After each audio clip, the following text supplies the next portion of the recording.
Good morning, class 9th students. Once again, I hope you that you are safe and study well at your home. Now, this is video class from SPS Shrimati Satyavati Public School, Mohammadabad. I Vivek, your bio teacher, interact between you with some new topics and new concept. Try to understand well before you view my video lecture. Students, you must read the notes that is provided in the form of PDF 2 or 3 times so that you understand these terms very well. Now students, let's start today's topic. Today's topic is nucleus. It is a cell part. In cell, we have studied about cell structure, cell membrane, cell wall, cytoplasm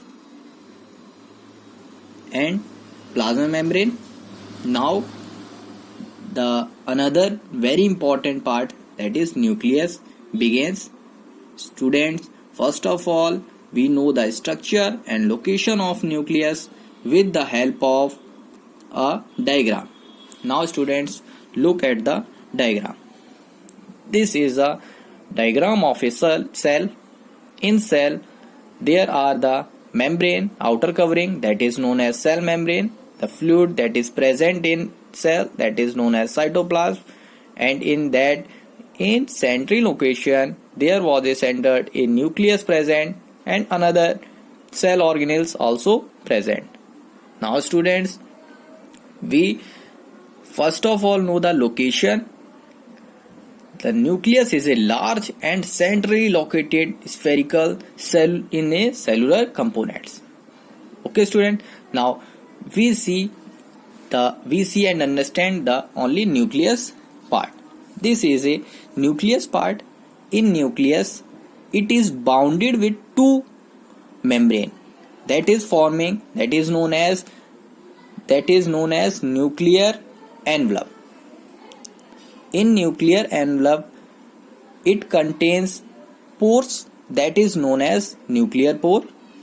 It encloses liquid ground the substances called nucleoplasm. देखो student, यहाँ पर ये न्यूक्लियोप्लास्ट present है. ये double layer membrane that is known as nuclear envelope. It is joined with a nuclear pore, and in nuclear there was a fluid present that is known as nucleoplasm.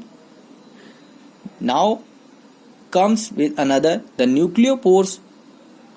For the function of nuclear pore का function ये allow करता है materials nucleoplasm और cytoplasm, क्योंकि इसके बाहर क्या होगा, साइटोप्लाज्म प्रेजेंट है. इन दोनों के बीच में जो सब्सटेंसेस उसको अलाउ कौन करेगा, न्यूक्लियोपोर.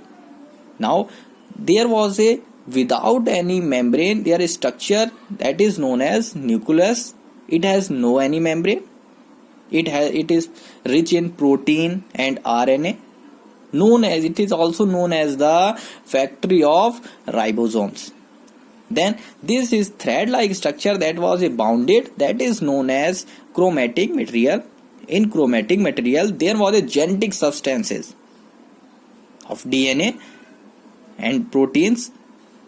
In distinct segments of DNA, there was a presence of genes that is responsible for inheritance, that is carried from one parents to another. Okay student, these are the nucleus part and these are the nucleus terms. Now comes forward, there is a terms nucleus and nucleus. The difference between the nucleus and nucleus is nucleus is whole part of eukaryotic genetic material, but in nucleus it is a component of nucleus. ये part है nucleus का. इस पे 2 membranes रहेंगे, but इसके पास कोई membrane नहीं present होंगी. Controls the structure and working of cells is synthesized the ribosomes के साथ synthesize करेंगे. Now in chromatic material there was a chromosomes also present. Chromosome thread-like structure that is known as present in the nucleus, and it is composed with DNA and proteins. Okay students, now There was a two terms are come. First one is diploid and second is haploid cell. Diploid cell, students, we have know that in human beings there are 23 pairs of chromosomes, that is total 46. Then it is known as diploids, that is full number of chromosomes. Pair होगा जिसमें chromosomes का pair होगा, that is known as diploid. जिसमें pair नहीं होगा, that is known as haploid. That is also called half number of chromosomes, that is 23 chromosomes in each pair. These are the some important terms in nucleus. Now students, tomorrow we will discuss another cell organelles. You must note down all the points and understand all the terms carefully. Draw the diagram carefully. Okay students, have a nice day.